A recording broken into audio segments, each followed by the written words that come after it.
How do you hold a fortress for 3 months against an army that has no intention of letting you survive, when the force trying to take it has no tanks, no aircraft, and exactly 10 days to finish the job before the entire operation becomes irrelevant? That is the question sitting at the edge of the Sahara Desert in the spring of 1941. And the answer involves a Queensland battalion, a salt marsh, an Italian officer who refused to stop fighting on 1 biscuit a day, and a company commander who crawled alone through enemy wire in the dark because he was curious about what was on the other side. Stay with this until the end, because what happened in a sandstorm at an oasis most Australians have never heard of has spent 80 years in a footnote. And the strangest part of the story is not how they took the fort. It is what happened the morning after.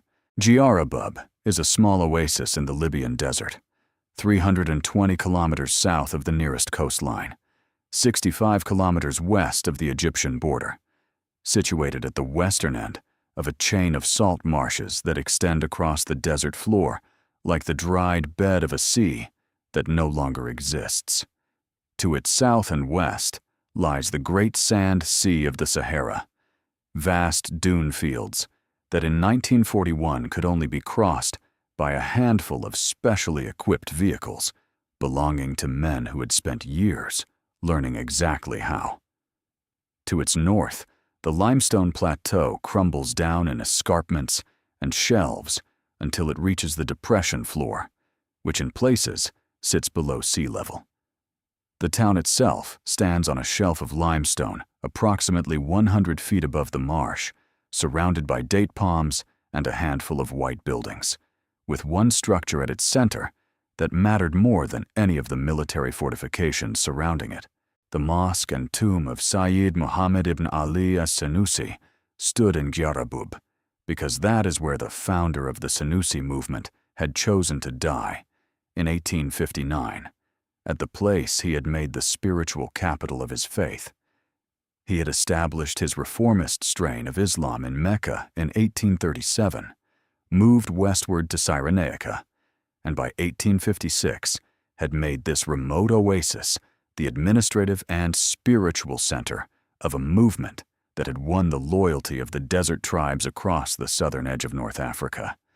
When he died in Giarabub, he left behind a faith and a people, and the oasis became something more than a way station in the desert.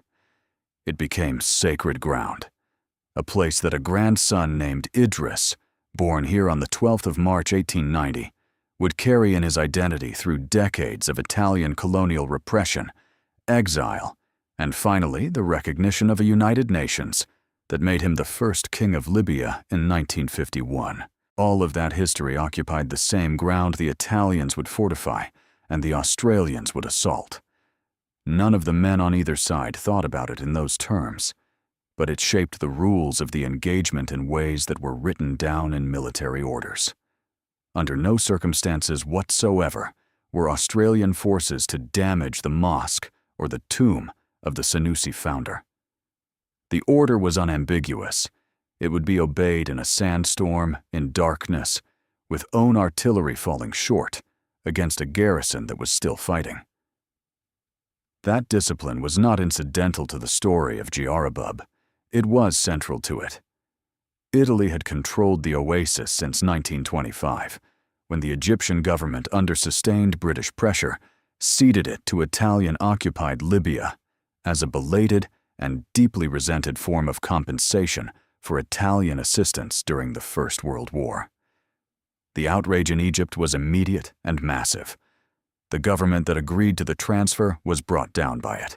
The Italians proceeded to build the frontier wire, 270 kilometers of barbed wire stretching from the Mediterranean coast south to Giarabub itself, designed to seal the Bedouin population inside Libya and prevent Sanusi resistance fighters from crossing into Egypt.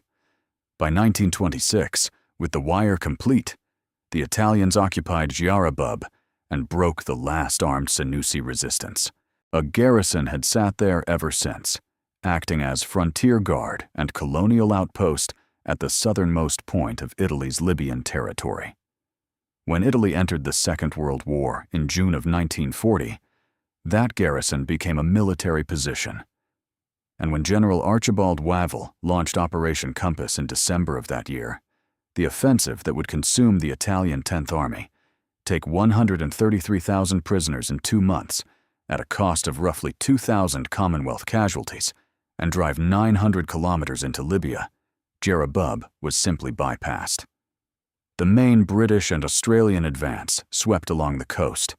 The oasis sat 320 kilometers to the south, behind the lines, isolated, watching the catastrophe unfold around it with nothing it could do. Wavell's decision was straightforward. Watch it, harass it, deny it supplies, hope it surrenders or starves. Failing that, someone would eventually have to go in. What he could not have predicted was what the garrison would do with the time it was given, or what the man commanding it would make of a fortress on the edge of the world. The force Wavell sent to watch Giarabub was not the force he would have chosen. On the 2nd of December 1940, B Squadron of the 6th Australian Divisional Cavalry Regiment received orders to move from Siwa, the Egyptian oasis, 65 kilometers east of Giarabub, and begin siege operations. Cavalry, in the conventional understanding of the word, implies mobility and firepower beyond the ordinary. The 6th Divisional Cavalry had been intended to have exactly that. Vickers light tanks and Bren gun carriers, a mechanized reconnaissance force built for the wide spaces of the desert. The desert had made that intention irrelevant. Not enough tanks and carriers were available in Egypt, and those that existed proved mechanically unreliable across long distances in heat and sand. B and C squadrons were re-equipped with 1,500 weight and 3,000 weight trucks. A squadron kept the armored vehicles and remained with the main division. What arrived at Siwa to confront a 2,000-man fortified garrison armed with field artillery, machine guns, and air support was a cavalry regiment in trucks, carrying Vickers guns and Boy's anti-tank rifles. No artillery of their own, perhaps 200 men forward at any given time. Their commanding officer carried a nickname his men had given him, and the nickname said everything about how he operated. Colonel M.A. Ferguson was called Ruthless, not with the affectionate irony that sometimes softens such labels, but with the recognition that the word was accurate. He had served in the artillery as a ranker in the First World War, been commissioned, spent the interwar years in the militia rising through infantry commands, and taken charge of the 6th Divisional Cavalry Regiment in 1939, despite no experience in that branch of service. His grasp of mobile operations was instinctive. Speed, aggression, deception. He built those principles into everything the regiment did from the day it arrived at Siwa, and his training programs were a precise reflection of his character, demanding, unambiguous, and entirely without patience for the gap between a standard and its execution. Facing him across 65 kilometers of desert and salt marsh was a man worth understanding with equal care. Major Salvatore Castagna had the early career of a representative Italian officer of his generation, decorated for valor as a junior officer in the First World War, out of the army in peacetime, back to the ordinary life that soldiers return to when the shooting stops, and then back in uniform in 1937, when the ordinary life was clearly not going to hold. He arrived at Giarabub as garrison commander with approximately 1,200 Italian metropolitan troops and 750 Libyan colonial soldiers, a series of numbered machine gun posts built into the limestone and sand, field artillery capable of reaching anything that moved within range, and a clear-eyed understanding of his position. The oasis was isolated. The Italian army further north was failing. If the British came south to deal with him, he would be on his own. He appears to have made a decision about that circumstance early, and to have made it without equivocation. When the Australians arrived on his doorstep in December, He put the garrison on half rations on the 20th of that month, having calculated precisely how long the food would last, and choosing to extend that timeline by reducing consumption immediately rather than waiting for the crisis to arrive. Not improvising. Planning. The Australians who captured him and interrogated him in the hours after Giarabub fell would describe him as a pleasant fellow and very much a soldier. That verdict, from men who had spent 3 months trying to starve him out and 2 days fighting through his positions in a sandstorm, is the highest tribute this story can offer him. A story circulated among the Australian cavalry men, impossible to verify and almost certainly invented, that Castagna had 20 men shot when they suggested surrender after the siege began. The official history does not record this. The research does not validate it, but the fact that the Australians believed it and passed it between themselves says more about the impression Castagna made on his enemies than any document could. He held not because circumstances gave him no alternative. He held because he had decided holding was the only choice worth making. Ferguson found out what that decision meant almost immediately. On the 11th of December 1940, 9 days after B Squadron arrived at Siwa, 96 men under Captain F.H. Brown drove north through the moonlight toward Garnel Grine, a small Italian frontier post 40 miles north of Giarabub. This was the first ground engagement of the 2nd Australian Imperial Force in the Second World War. Brown split his force to isolate the post and at 10 in the morning opened fire. The Italians replied with artillery. 3 Italian CR-42 biplane fighters arrived and began strafing runs, concentrating on the Vickers machine gun positions. The Australians threw up a curtain of small arms fire, and the fighters eventually withdrew, apparently with their ammunition spent. 1 Australian was wounded, Trooper W.J. Tope of Foster in Victoria, who discovered 2 days later that he had been hit when 5 shell fragments and a bullet were removed from his groin and buttock. He appears to have been the first soldier of the 2nd AIF wounded in ground combat. Brown withdrew, having established that his force could not take the post by direct assault. What happened next demonstrated the principle on which Ferguson had built his entire siege strategy. The Italians at Garnel Grine, frightened by the raiders, began transmitting panicked wireless requests for reinforcements on frequencies the Australians were monitoring and reading. 4 days later, B Squadron ambushed an Italian convoy moving between the frontier posts, drove 123 miles of desert to take up position, and spent an hour and a quarter destroying it in the darkness. No Australian casualties. Convoy eliminated. The psychological result was immediate. Both Garnel Grine and the garrison at Fort Madalena abandoned their posts and fled toward Giarabub, getting lost in the process and blundering into the ambushes the Australians had set for them on the way. Less than 2 weeks into the siege, Ferguson had established moral dominance over an enemy that outnumbered him by 10 to 1. 2 Libyan deserters later confirmed that the Italians inside Giarabub believed themselves surrounded by a much larger force. The deception had held. From Christmas 1940 through February of 1941, the siege settled into its rhythm. Raids and reconnaissance almost every day, each pressed a little farther than the last. The Italians ceased to emerge beyond their wire. A single Australian vehicle appearing on the escarpment above Giarabub was enough to draw extravagant artillery fire from the posts below, the garrison spending ammunition it could not replace to drive off a threat it could not properly assess.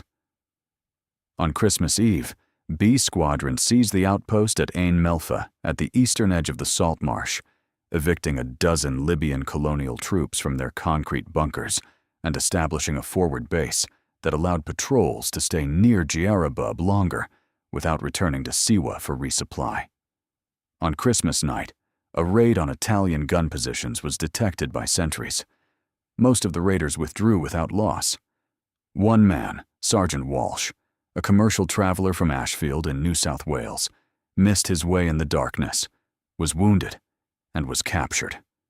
He was eventually flown to Rome. On the 31st of December, 2 men died. Corporal Riedel and Trooper Fuller moved onto a ledge to photograph the Italian airfield when Italian artillery opened fire. Both fell. Fuller's wounds were mortal. Trooper E.G. Marchant of Adelaide carried the dying man 200 yards under continuing shell fire to a position where a truck could reach them, and remained beside him until it arrived. Marchant received the Distinguished Conduct Medal, the first of the 2nd AIF. Fuller died of his wounds. He was the first Australian soldier killed in ground combat in the 2nd AIF. On the 4th of January 1941, the cavalry's ability to isolate Giarabub increased substantially when a troop of 4 25-pounder field guns arrived at Siwa under the command of Captain P. H. V. O'Grady, a young British officer who had earned the nickname One Shot for exceptional accuracy with his weapons. O'Grady and Ferguson quickly established what the official history would call a formidable partnership. On the 9th of January, covered by both cavalry squadrons, O'Grady's guns shelled the Italian airfield in Pipsqueak Valley, the wadi north of Giarabub that the Australians had named for the 44mm Italian gun that commanded it, which they had nicknamed the Pipsqueak. The shelling damaged a transport aircraft on the ground and silenced 2 Italian field guns that returned fire. The Italians stopped landing aircraft at Giarabub thereafter and switched to airdrops, which proved insufficient to feed 2,000 men. On the 8th of January, a Royal Air Force attack destroyed an Italian relief convoy attempting to reach the oasis by land. It was the last attempt. Giarabub was now dependent entirely on what could be dropped from the air, and what could be dropped from the air was not enough. Through February, the mathematics of the siege became visible. The Libyan colonial troops began abandoning their posts. By the end of that month, 620 had been captured in the desert around the oasis, on foot, walking toward Tobruk or Siwa, carrying whatever they had left. At least one body of a Libyan soldier was found in the desert. Cause of death, not military, but simply the absence of everything required to keep a man alive. The Italian regular troops held. On the 5th of March, a prisoner captured delivering food to an outpost reported that daily rations had been reduced to 1 biscuit and 1 small tin of bully beef. His interrogators recorded his answer to the question of morale. There was no talk of surrender, he said. The commandant was spurring them on to fight to the end. Ferguson read that report knowing what it meant. He had submitted a plan for attacking Giarabub in late December, 2 companies of infantry, the armored squadron, some artillery and engineers, plus the deception already established, and it had been rejected as insufficient by higher command. He had spent 2 months quietly developing a different approach, shared with no one for reasons of operational security. Attack from the south, where the Italian defenses had almost no depth, targeting the heights above the town that dominated the entire defensive system. He had directed aggressive patrolling in the north, specifically to draw Italian attention away from that southern approach. Nobody knew. Not his subordinates, not the brigade headquarters. The plan existed only in his own thinking. On the 7th of March, Ferguson drove forward toward Giarabub with a small party that included war correspondents, among them a journalist named Gavin Long, who would later write the official history of the campaign. 2 Italian aircraft were visible circling the airfield. Ferguson decided he needed to know whether they were evacuating troops or delivering supplies, because the answer bore on Rommel's intentions along the coast. He went forward on foot onto the heights above the airfield. Italian shells exploded around him. A piece of shrapnel pierced his chest. He was evacuated by air to Egypt. He survived, and he wrote about the incident afterwards in the third person, describing his own wounding as if watching it happen to someone he was observing from a careful distance. The psychological mechanism that produces that kind of prose is not difficult to understand. What went with him to the hospital was the plan. His subordinates, asked by his successor what Ferguson had intended, could offer only a vague impression of a possible southeastern axis of attack.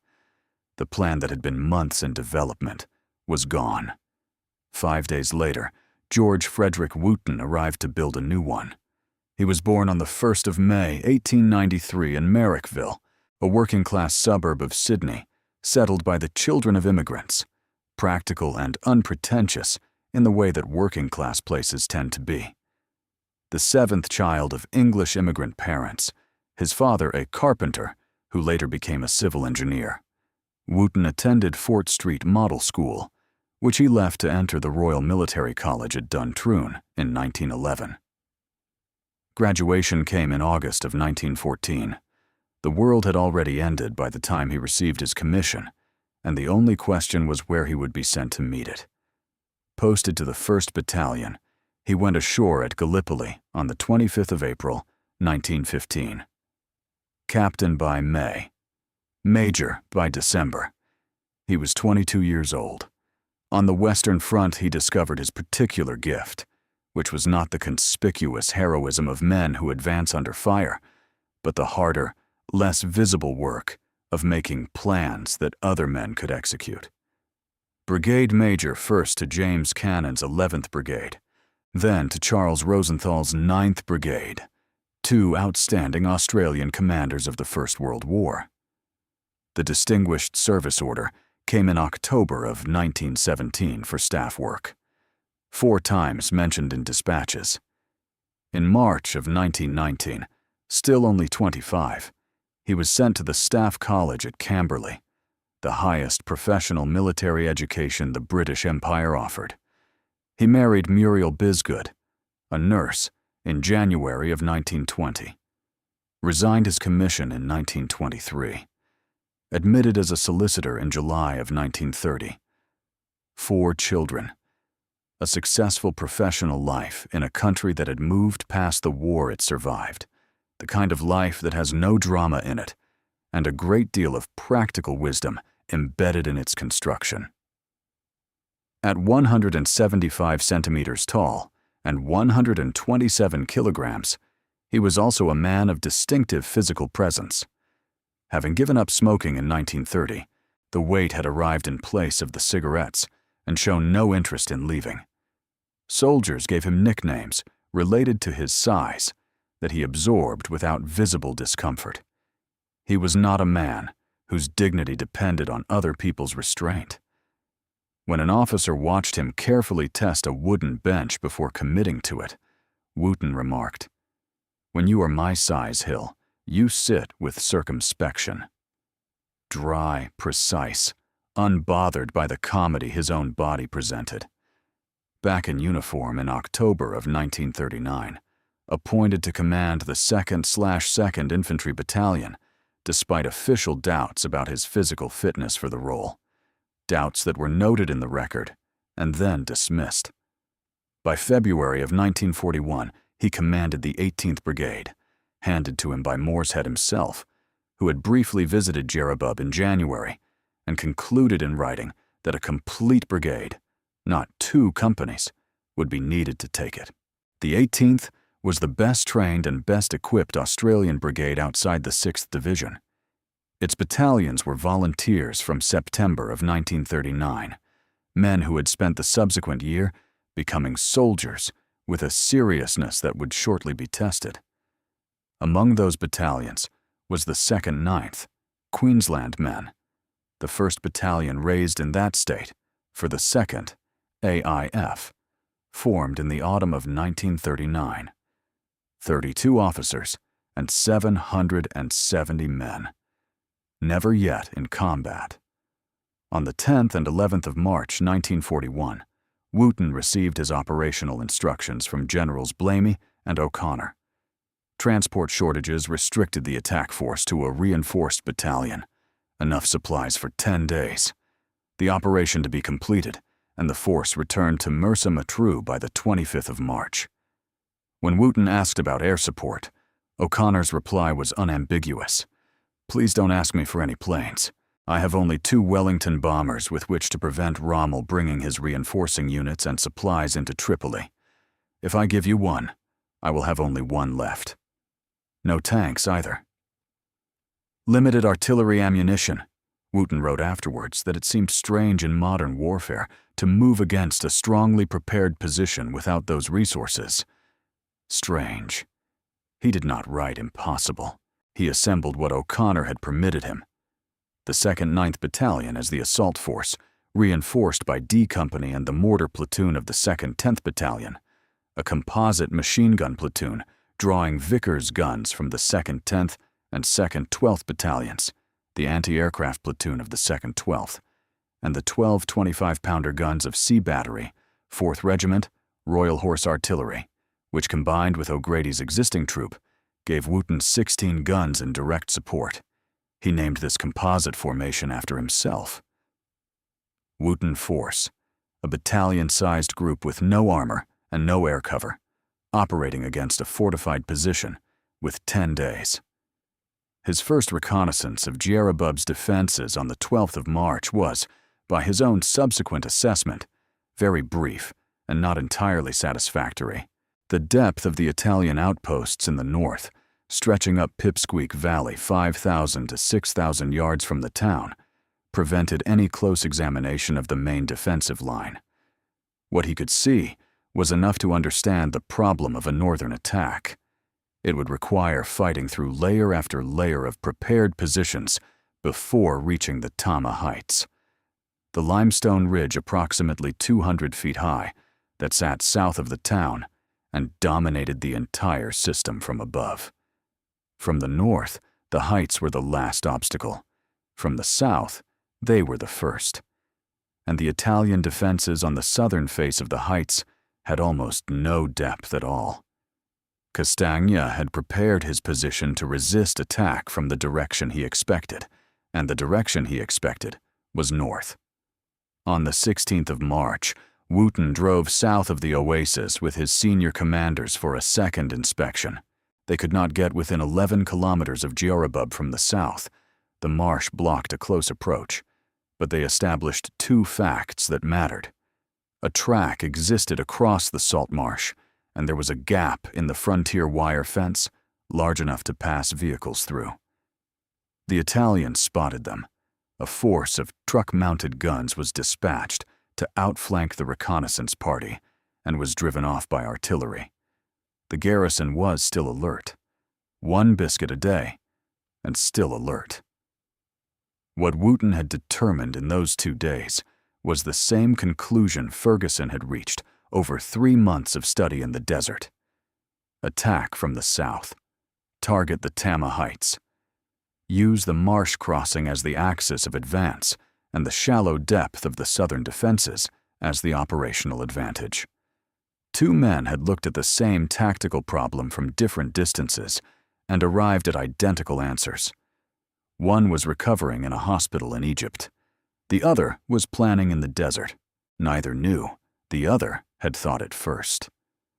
On the 17th of March, B Squadron moved in pre-dawn darkness across the salt marsh and occupied Wooten House, an Italian observation post approximately 17 kilometers southeast of Giarabub that had been left unmanned overnight. By 6 in the morning, the position was in Australian hands. At 8:30, the Italian garrison returned in 2 trucks, apparently unaware their post had been taken. The Australians opened fire. 2 Italians killed, 3 wounded, 15 captured.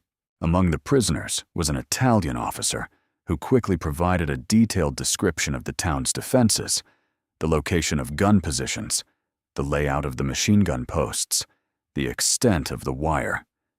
It was the best intelligence the Australians had received across the entire operation, and it arrived by accident from a prisoner willing to talk. B Squadron pushed 7 kilometers further northwest and briefly captured Daly House, the last Italian post before Giarabub itself. Artillery fire ejected them within the hour, and 20mm Breda automatic cannon from within the post kept the cavalry at a distance thereafter.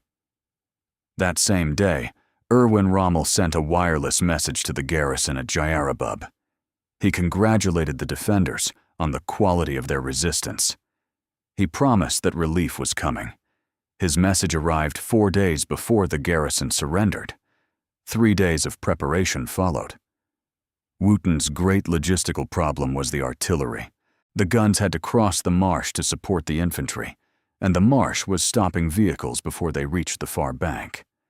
Major Geoffrey Goshen, commanding C Battery, 4th Royal Horse Artillery, organized his men to drag 2 25-pounders through the marsh behind the infantry on ropes, supplemented by captured Italian tractors working in terrain that had already devoured several trucks. He succeeded. The guns got through. The infantry, constantly dismounting to push their bogged vehicles and then reboarding, arrived at every position later than planned and prepared to advance from it regardless. Captain Bernard Barry commanded C Company, 2nd/9th Battalion. Civil engineer by profession, born in Unley in South Australia in 1910. A man who would later command battalions across 3 years of the Pacific War, but who arrived at Giarabub with no combat experience and the composure of someone who had not yet been required to discover what he was made of. On the evening of the 19th of March, after his company had raced forward in trucks on Major Daly's improvised order and seized the Tama Heights in a charge not specified in the operational plan, Barry surveyed his position. C Company was 600 yards ahead of the nearest support. Italian wire was visible to the southeast, close enough that in the growing dark he could make out the numbered machine gun posts of the main southern redoubt beyond it.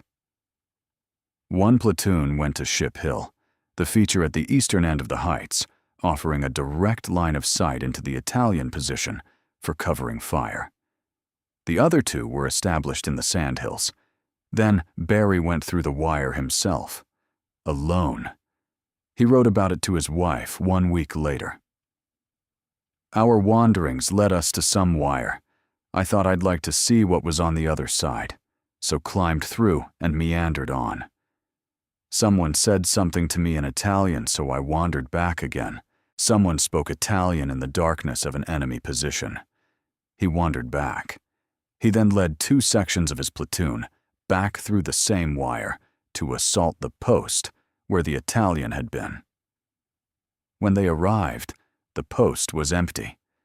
The Italians inside had heard Barry the first time and fled. Post 42, a machine gun position cut into the rock of the redoubt, fell without a shot. Lieutenant Forster's platoon, exploring further, found Post 36, manned by 1 Italian soldier with a 44mm gun. They took him prisoner, overturned the gun, and sent the man back to battalion headquarters, carrying a wounded Australian. By midnight, C Company had penetrated the southeastern corner of the main Italian defenses. They were inside the wire, 600 yards from the nearest support, and the garrison was somewhere in the dark around them.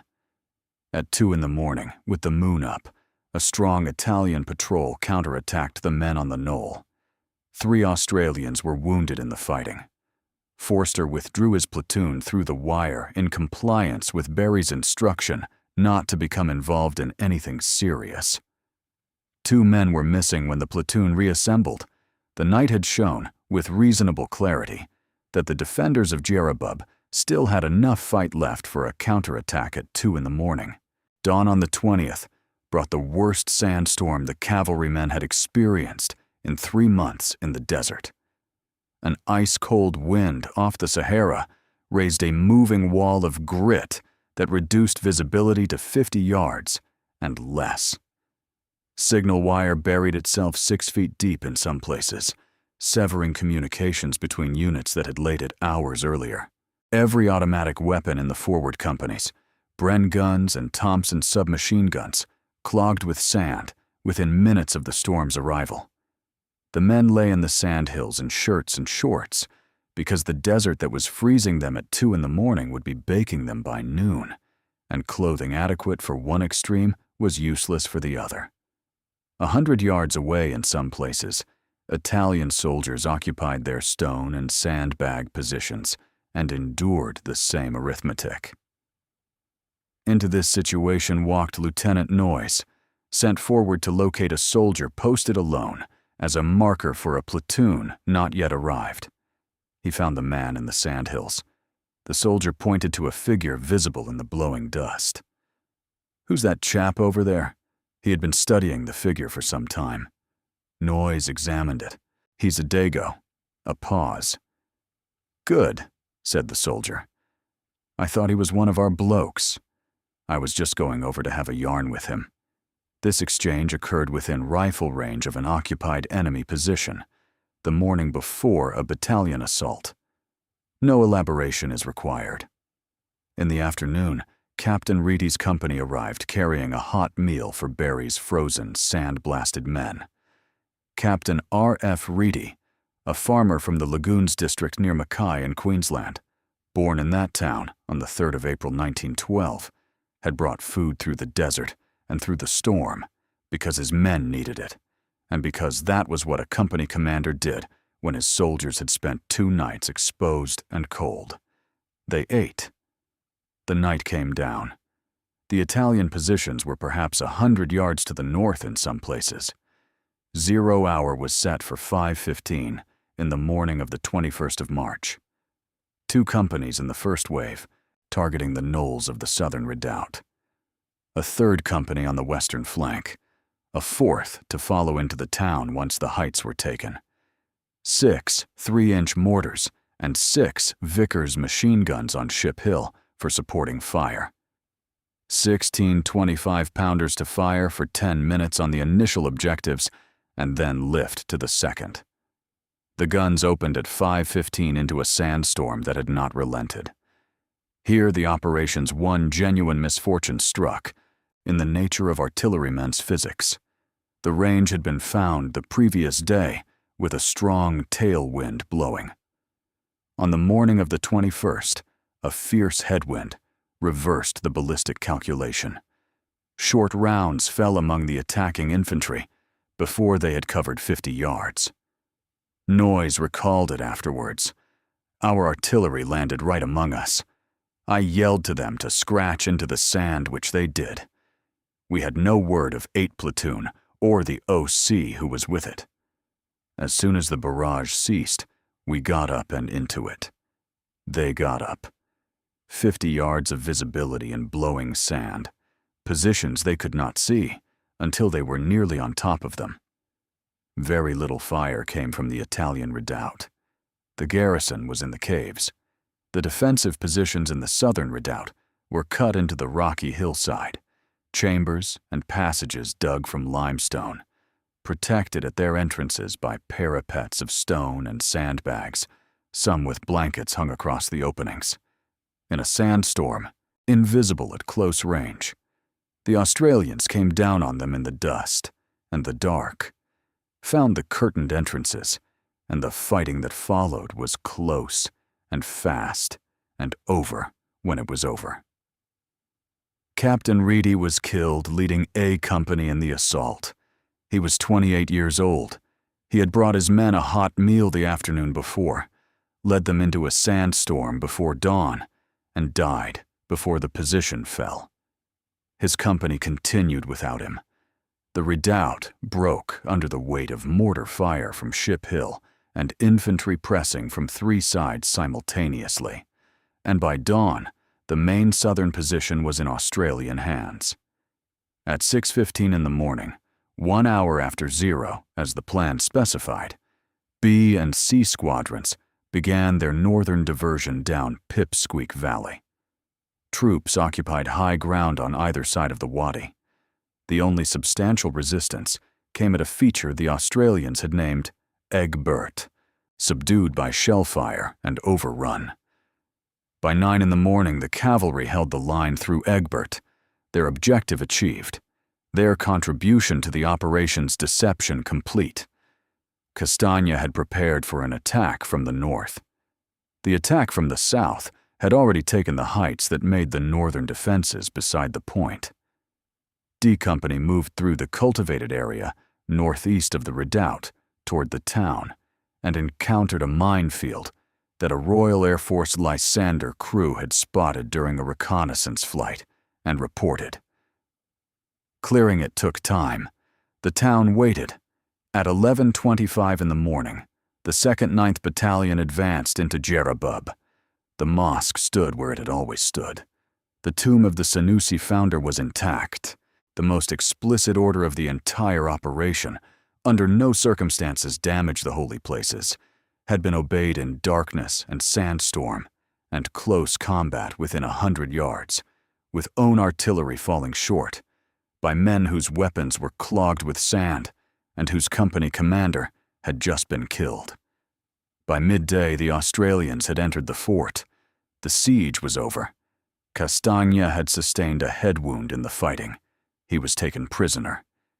His garrison, what remained of it after 2 days of assault and 3 months of siege, was assembled, and a ceremony took place that Australian accounts would largely pass over, while Italian memory held for decades. The Australians accorded the survivors the honors of war. The garrison marched in formation before representatives of the opposing command, an ancient military courtesy not extended lightly that says precisely what it means. You fought with honor, and your defeat does not diminish that fact. Castagna and his men had held an isolated oasis for 3 months on dwindling rations after their Libyan troops abandoned them, with Rommel's promised relief never materializing. The courtesy was not charity. It was an accurate assessment. The accounting was precise. 17 Australians killed in the final assault. 77 wounded. On the Italian side, approximately 250 killed, 1,300 taken prisoner, 26 field guns captured. The garrison commander, wounded and alive, destined to spend the remainder of the war as a prisoner in India and eventually to become a general in the Italian Republic, was among them. The Australians left Giarabub on the 22nd of March, 24 hours after they had taken it. A salvage party remained. Everyone else pulled out. 3 months of siege operations, 2 days of assault. 17 dead. And they were gone the next morning. The operational logic was exact. The 18th Brigade was needed elsewhere, and where it was needed had been transformed by a general who had been promising the garrison relief while they were starving. On the 24th of March, 3 days after Giarabub fell, Rommel launched Operation Sonnenblume and drove east. His advance swept Cyrenaica in weeks. By mid-April, all of the territory Operation Compass had taken was back in Axis hands, except for one port on the eastern Libyan coast. Giarabub was retaken before the end of April. The oasis the Australians had spent 3 months capturing and 1 day occupying was back in enemy hands within weeks of the siege's conclusion. It became a staging post for the Desert Air Force in due course, then a line on a logistics map, then a place the armies which had valued it had moved too far away to value anymore. Wooten received orders to Tobruk on the 4th of April, 13 days after Giarabub. He brought his brigade to the port that Rommel was failing to take, came under Mooreshead's command 9 days later, and spent the next 5 months in the siege that would produce the legend. The 6th Divisional Cavalry Regiment moved east to take part in the British invasion of Syria and Lebanon in June. Both formations performed well in what followed. The story of Giarabub was already disappearing behind the larger stories that absorbed it. Italy did not let it disappear. The fascist regime had suffered a catastrophe in Cyrenaica, 133,000 prisoners, the 10th Army destroyed, 900 kilometers of Libyan territory lost in 2 months. Against that backdrop, Castanya's stand at Giarabub was not a minor defeat. It was a narrative resource. Within months, the song La Sagra di Giarabub was being broadcast on Italian radio, written in 1941 by Alberto Simeoni and Ferrante Alvaro de Torres, with music by Mario Ruccione. "Colonel, I don't want bread. Give me the lead of my musket. There's the land of my bag that today will suffice me. Colonel, I don't want water. Give me the fire destroyer. With the blood of this heart, my thirst will quench itself." The song became enormously popular, carried by the state broadcaster into every home with a radio. The Italian historian Mario Isnenchi would later call it a masochistic exercise, a regime forced to celebrate a defeat by dressing it as sacrifice, because the alternative was acknowledging what had actually happened to an army that had once marched toward the Suez Canal. The final promise of the song, that the end of England began at Giarabub, was propaganda as compensatory fantasy. England did not end there, but Isnenchi's verdict on the regime's intentions does not fully account for the quality of what it was actually commemorating. The film came in 1942. Sahalera Film produced Giarabub, directed by Goffredo Alessandrini, with a score composed by Renzo Rossellini, the brother of Roberto. A very young Alberto Sordi appeared as a wounded lieutenant. Carlo Ninci played Castagna. The film used documentary footage from North Africa, alongside exteriors filmed in Italy, and a fort reconstructed at the studio. State-sponsored propaganda, and it knew it. And yet those who have studied it note that it subverted the conventions of the genre, finding in the defeat at Giarabub a human story rather than a triumphal one. The characters met their fate with understated resolve rather than theatrical martyrdom. That restraint gave the final sequences a dignity that outlasted the propaganda purpose. It is a better film than it had any reason to be. The Australians had no equivalent. They had Tobruk, larger and more consequential, producing its own mythology. And Giarabub sat behind that mythology, the way smaller truths sit behind larger ones, present and unexamined. That is where the story settled. Not because the operation was unimportant, it was well conceived and well executed under severe constraints, but because the men who conducted it immediately went to places that demanded more, and the memory that might have attached to Giarabub attached to Tobruk and Milne Bay and Finschhofen instead. Underneath the footnote, some things are worth tracing. George Wooten's first battle in command since Gallipoli had been a 1-battalion assault on a fortified oasis with no armor and no air support, within a 10-day deadline in a sandstorm. He executed it on time. His next assignment was Tobruk, then Milne Bay, where the 18th Brigade helped defeat the first Japanese land reversal of the Pacific War. Then command of the 9th Division, the Rats of Tobruk's own division, which he took over from Mooreshead himself, and then Leh, Finschhafen, Saddleburg, Borneo.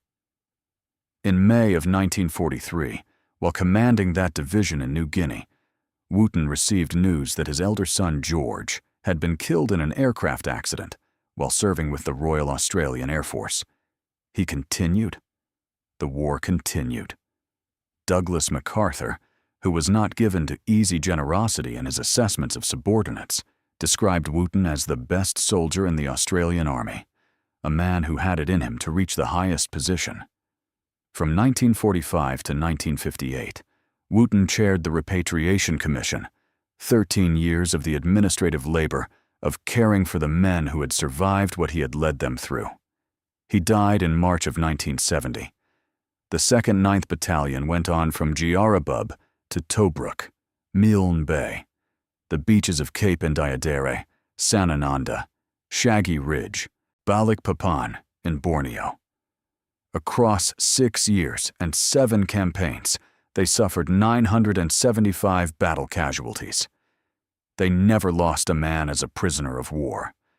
They carried every one of their casualties from the field. That record did not begin as a policy. It began as an instinct expressed for the first time in December of 1940, confirmed in every action that followed, including by the men who carried Reedy from the sandhill where he fell on the morning of the 21st of March, 1941. Castagna returned to Italy, rose to general's rank in the Republic, and in the country he had defended on one biscuit, a day was remembered with the honor the song and the film had insisted upon. The garrison he commanded at Giarabub was celebrated through 8 decades of Italian cultural memory as proof that the individual soldier, whatever the strategic verdict on his cause, could fight with a quality that deserved recognition. The Australians who captured him called him a pleasant fellow and very much a soldier. It is the same conclusion, reached from opposite sides of the same engagement. The parallel plans, Ferguson's unshared southern axis, and Wooten's independently derived identical conclusion, resolved themselves in the only way they could. One man was in a hospital, and the other was in the desert, and the plan got executed regardless of who had first thought it. Ferguson recovered and commanded a brigade in the Southwest Pacific. He wrote about his wounding in the third person. He does not appear to have commented in any document that survived him on the convergence. Perhaps it simply did not matter against the scale of what came after. The white stones of the Giarabub War Cemetery stand in the desert where they have stood since 1941. Reedy is there. The 16 others who died in the assault are there. The salt marsh still sits between the Tama Heights and the Egyptian border, still stopping vehicles before they reach the far bank. The mosque and the tomb of the Senussi founder are still standing, undamaged as the Australians left them, as they were found on the morning of the 21st of March, when the 2nd Ninth advanced into the town, and the most explicit order of the operation was confirmed obeyed. The oasis has outlasted the Italian Empire, the 2nd Australian Imperial Force, and every soldier who fought over its limestone and salt marsh in the winter and spring of 1941. 80 years after the sandstorm, the honors of war, the song that turned the defeat into a monument, and the quick departure that made the whole thing feel like it had barely happened. The 17 white stones in the desert are the measure of what it actually cost. If this story deserves better than the footnote, where it has spent 8 decades, and it does, share it with someone who has never heard it. The 2nd/9th never left a man behind. This story is one of the things that got left. It is time to bring it forward.